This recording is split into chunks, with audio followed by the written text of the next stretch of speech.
have to tell you, I am here because Graça Michelle called me several weeks ago and said, will you come and help us celebrate Madiba's centennial anniversary birthday? And I said, well, you know, I'm going to be there for Global Citizen. I mean, she goes, oh, no. We want to do something even more special. We want to honor him, celebrate him, and let the people know that his life mattered and continues to have meaning. And so I was just thinking about last night, this is my 36th visit to South Africa.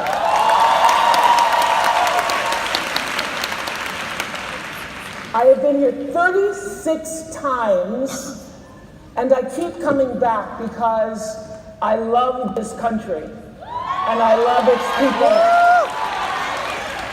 And I left campus, I left the Oprah Winfrey Leadership Academy campus in Henley today.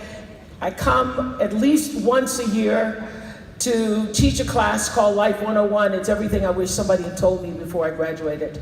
So I come to teach the matrics, but I left the matrics today to be here with you to celebrate the birth of opportunity, the birth of hope, the birth of freedom, the birth of Nelson Mandela.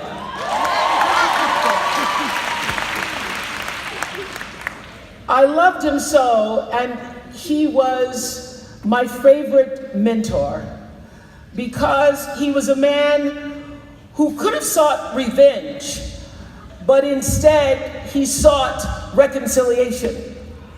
He was a man who could have and had every right to hate his oppressors, but instead he hated their policies.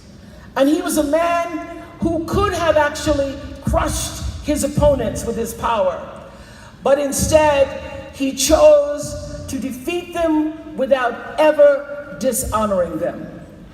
He was a man who could have been filled with bitterness, but instead of fueling himself with rage for the years that were taken from him and the pain that he endured in prison for 27 years, as most of us would have been filled with rage and anger and fury, he filled himself with gratitude for the lessons that he learned and for the friendships that he forged, even in prison.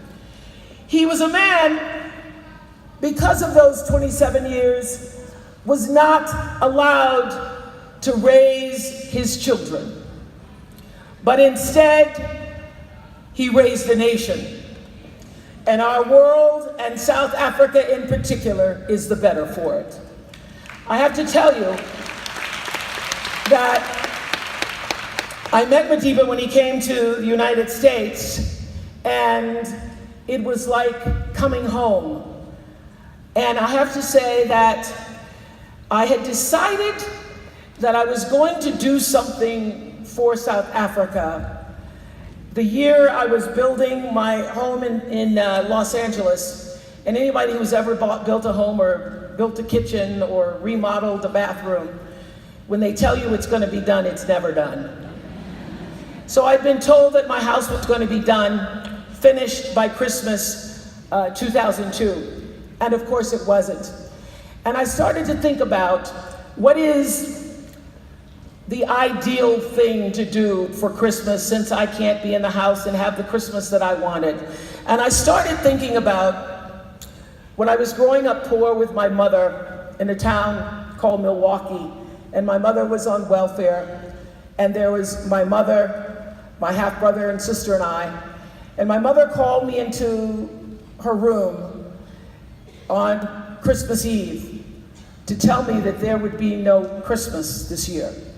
And I was like 12 years old, and I thought, what happened to Santa Claus?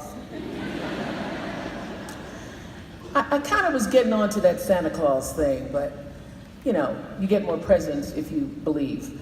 So my mother said, there will be no Santa Claus this year. I can't afford it. And my first reaction was shame.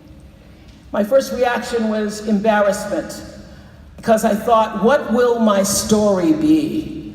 What will I be able to say to all the other kids who talk about what they got for Christmas and I got nothing for Christmas? And I was embarrassed about that because it confirmed what I had been feeling. Because you know when you're poor, you don't exactly know you're poor until somebody tells you you're poor. And then you see other people and you go, well, I really am poor. I kind of had a feeling I was poor, now I really am poor. Santa Claus is not coming to our house. So I was resigned that I would have to go back to school and have no story. And that night around midnight, 3 nuns showed up at our home. And the nuns brought us, my brother, my sister, and myself, toys. I had wanted a Barbie doll, but I got a Tammy doll, and I was very happy to have that Tammy doll. But the real gift that the nuns gave us was allowing me to see for myself that we were not forgotten. And I never forgot it. I never forgot it. So this Christmas 2002, I decided, since I can't get in my own house and have the Christmas that I want, what would be the ideal Christmas?